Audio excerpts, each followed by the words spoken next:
दिए ले लो, दिए। सुंदर सुंदर दिए ले लो। मैडम दिए ले लो, बहुत ही अच्छे हैं मैडम। नहीं भैया, रहने दो, नहीं चाहिए। अब ये ओल्ड फैशन हो गए हैं। मैंने इलेक्ट्रॉनिक दिए खरीदे हैं इस बार दिवाली के लिए। ये कहानी है गरीब नंदू की। नंदू एक कुम्हार था। कुम्हारी का काम उसका पुश्तैनी था। उसका परिवार कई पीढ़ियों से यही काम करता आ रहा था। नंदू ने भी बचपन से ही हाथों में किताबों और कलम की जगह मिट्टी ही पकड़ी थी। बचपन में उसे समझा दिया गया था कि उसे बड़ा होकर कुम्हार ही बनना है। इसलिए कभी उसके माता पिता ने उसे स्कूल भी नहीं भेजा। जिस उम्र में बच्चे स्कूल जाते हैं, उस उम्र में नंदू अपने पिता के साथ काम पर जाता था। लेकिन बीतते वक्त के साथ अब इसमें ज्यादा कमाई नहीं हो पाती थी। बहुत कम लोग दिए खरीदते थे और जो खरीदते भी थे वो बहुत कम दाम देते थे। ऐसे ही एक दिन, दिए ले लो, दिए। सुंदर सुंदर दिए ले लो। कैसे दे रहे हो भैया? 50 के 12 हैं जी। इतने महंगे? सही लगाओ, 30 रुपए में दे दो। बहुत महंगाई है मैडम, इतने का तो रंग ही लग जाता है।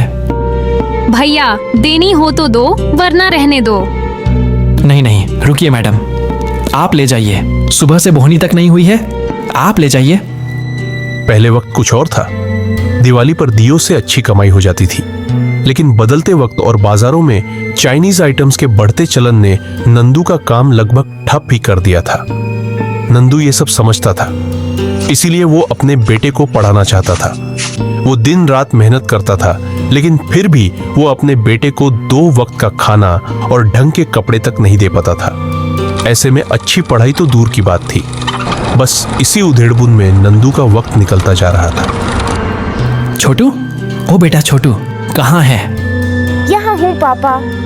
छोटू अपना हाथ बढ़ाता है और नंदू उसके हाथ में जलेबी थमा देता है। छोटू को जलेबी बहुत पसंद थी, इसलिए जिस दिन भी नंदू की कमाई ठीक ठाक होती, वह काम से आते वक्त उसके लिए जलेबी लेकर आता था। और छोटू भी जलेबी खाकर ऐसे खुश होता था जैसे उसे दुनिया की सारी दौलत मिल गई हो। दिवाली का त्योहार आने वाला था और नंदू अच्छी कमाई की उम्मीद में खूब सारे दिए बनाने में लगा था।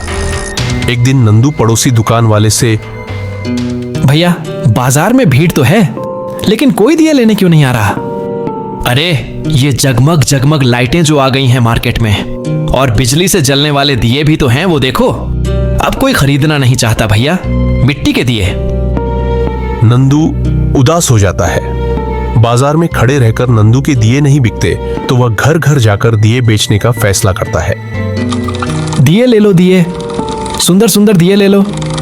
तभी एक बड़े से घर से एक मोटा सेठ बाहर निकल कर आता है और उससे कहता है, अरे ओ दिए वाले, जरा इधर तो आओ। कैसे दे रहा है दिए? 50 रुपए के 12 हैं जी। दिमाग खराब है तेरा? इतने महंगे दाम में बेचेगा तो कौन खरीदेगा तेरे ये मिट्टी के दिए? सेठ जी, महंगाई भी तो देखिए ना, बड़ी मेहनत लगती है दिए बनाने में। आप तो कितने बड़े आदमी हो, खरीद लो ना।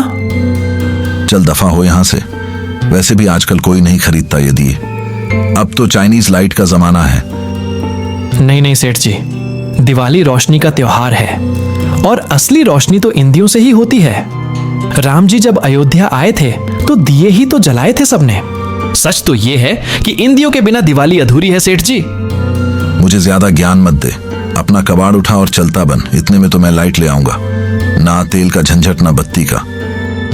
सेठ की बातें नंदू को बहुत बुरी लगती है, लेकिन वो कहता भी तो क्या। कहीं ना कहीं सेठ की बात सच भी थी। लोग अब दिए खरीदना ही नहीं चाहते थे। तभी नंदू को याद आता है कि छोटू को स्कूल से लाने का वक्त हो गया है। नंदू फटाफट अपनी साइकिल छोटू के स्कूल की तरफ मोड़ देता है। क्या पापा, 15 मिनट से खड़ा हूँ, इतनी देर क्यों लगा दी? माफ कर दे बेटा, आगे से ऐसा नहीं होगा। नंदू छोटू को साइकिल पर बिठाकर घर की तरफ चल पड़ता है। तभी रास्ते में एक पटाखे की दुकान पर छोटू की नजर टिक जाती है। वो नंदू से कहता है, पापा साइकिल थोड़ा धीरे करो। नंदू साइकिल रोक लेता है। छोटू दुकान में रखी पटाखे वाली बड़ी सी पिस्तौल को बड़े ध्यान से देखने लगता है। फिर नंदू उससे पूछता है, क्या हुआ बेटा? कुछ नहीं पापा, चलो घर चलो। छोटू जानता था कि उसके पापा उसे वो बंदूक नहीं दिला पाएंगे। वो नंदू को दुखी नहीं करना चाहता था, इसलिए वह चुप ही रहा। लेकिन नंदू सब समझ जाता है और मन ही मन छोटू के लिए उस पिस्तौल को खरीदने का मन बना लेता है। उसकी लाख कोशिशों के बावजूद भी उसके दिए नहीं बिकते। एक दिन छोटू नंदू से, क्या हुआ पापा, आजकल आप मेरे लिए जलेबी भी नहीं लाते? नंदू छोटू को अपनी परेशानी बताता है। फिर छोटू उसे दिलासा देते हुए कहता है, कोई बात नहीं पापा, मैं हूं ना। चलो हम मिलकर इतने सुंदर दिए बनाएंगे कि उनके सामने ये जगमग लाइटें कोई भी नहीं खरीदेगा। आपको पता है पापा, आजकल इंटरनेट पर पुरानी हो चुकी चीजों को नई तरीकों से बनाना सिखाते हैं, जिससे लोग उन्हें बहुत पसंद करने लगते हैं। मैंने अपने दोस्त के पापा के मोबाइल पर देखा था एक दिन, दियों को सजाने के बहुत अच्छे अच्छे तरीके। छोटू नए तरह के कई दियों के डिजाइन कागज पर बनाकर नंदू को दिखाता है। नंदू को वह सब बहुत अच्छे लगते हैं। फिर वो हूबहू वैसे ही डिजाइन के दिए मिट्टी से बनाता है और उन्हें खूब अच्छे से सजाता भी है। अब नंदू के दिए बहुत खास थे। वो मिट्टी के ही थे, पर देखने में बिल्कुल अलग थे। लोगों को वह दिए पसंद आने लगे और धीरे धीरे नंदू के दिए बिकने भी लगे। पूरे गांव में इतने सुंदर दिए लोगों ने पहली बार देखे थे। छोटू हर रोज नए नए डिजाइन कागज पर बनाता और नंदू हूबहू वैसे ही मिट्टी के दिए बनाकर बेचने लगा। धीरे धीरे नंदू के डिजाइनर दिए खूब मशहूर होने लगे और खूब बिकने लगे। फिर एक दिन एक अमीर सेठ बाजार में आता है और एक दुकान वाले से पूछता है, अरे भैया, वो नंदू दिए वाला कहाँ बैठता है? अरे वही जो डिजाइनर दिए बनाता है। सेठ जी, यहां से सीधे जाइए। सेठ नंदू को देखते ही पहचान लेता है, क्योंकि यह वही सेठ था जिसने कुछ दिन पहले नंदू की बेइज्जती की थी। अरे तू यहाँ काम करता है? जा अपने मालिक नंदू को बुला कर ला। मैं ही नंदू हूं सेठ जी। तू ही नंदू है क्या, जो डिजाइनर बनाता है? हाँ सेठ जी, मैं ही हूं। नंदू, मुझे माफ कर दे, मैंने तेरी कला का अपमान किया। मुझे नहीं पता था कि तू इतना अच्छा कारीगर है। कोई बात नहीं सेठ जी। अच्छा ये बताइए, आज तो दिए खरीदेंगे ना? हाँ, मैं उन्हें खरीदने ही तो आया हूँ। बड़ा नाम सुना है तुम्हारा। एक बात बताओ, यहाँ फुटपाथ पर दिए बेचने से अच्छा क्या तुम मेरे लिए दिए बनाओगे? तुम्हें अच्छे दामों पर बिकवाने की जिम्मेदारी मेरी। आप सच कह रहे हैं सेठ जी? जरूर बनाऊंगा मैं। सेठ नंदू को कुछ एडवांस पैसे देकर वहां से चला जाता है। नंदू बहुत खुश था। वो सबसे पहले जाकर अपने बेटे छोटू के लिए वो पटाखे वाली पिस्तौल खरीद लेता है। फिर अपने साथ खूब सारी जलेबी लेकर घर पहुंचता है। छोटू, जल्दी आ बेटा, देख मैं तेरे लिए क्या लाया हूं। क्या लाए हो पापा? यही चाहिए थे ना तुझे? आपको कैसे पता चला पापा? पापा हूं तेरा, पता कैसे नहीं चलता? छोटू खुश होकर नंदू के गले लग जाता है। फिर नंदू छोटू को सेठ के लिए काम करने के बारे में बताता है। छोटू भी नए नए डिजाइन तैयार करने में लग जाता है। नंदू मन लगाकर सेठ के लिए खूब सुंदर सुंदर दिए बनाता है, जो खूब बिकते भी हैं। नंदू के दियों की वजह से सेठ को भी खूब मुनाफा होता है और वो भी नंदू को उसके काम के लिए अच्छे पैसे देता है। जल्दी ही दिवाली का दिन भी आ जाता है। इस बार नंदू की दिवाली बहुत खास थी।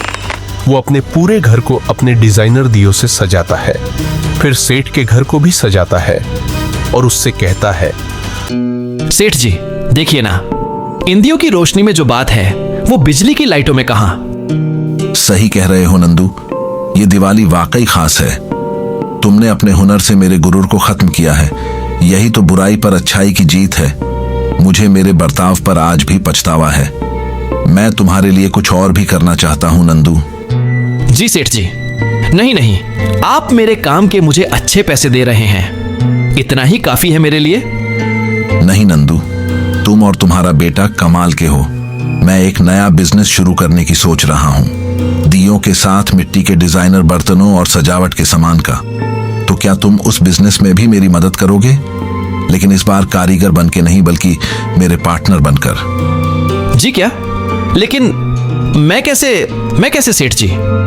तुम कर पाओगे नंदू, मुझे तुम पर और छोटू पर पूरा भरोसा है। नंदू सेठ के बिजनेस में उसका पार्टनर बन जाता है। उसकी कमाई बहुत अच्छी होने लगती है और वह छोटू को खूब पढ़ाता है। छोटू बड़ा होकर ऑनलाइन मार्केट की मदद से नंदू के सामान को ज्यादा से ज्यादा लोग तक पहुंचाता है। जल्दी ही नंदू का भी नाम शहर के बड़े व्यापारियों में शामिल हो जाता है। नंदू क्योंकि एक कुम्हार परिवार से था तो वो उनकी मुश्किलें भी अच्छे से जानता था। वो कुम्हारों के लिए एक संस्था की नींव रखता है जिसमें उन्हें नए तरीके से काम करने की ट्रेनिंग दी जाने लगी। अब नंदू अपने दरिया दिली के लिए भी मशहूर हो गया था। आखिर उसने अपने दियों से लोगों के घरों को और समाज सेवा से कई गरीब कुम्हारों के घरों को जो रोशन कर दिया था।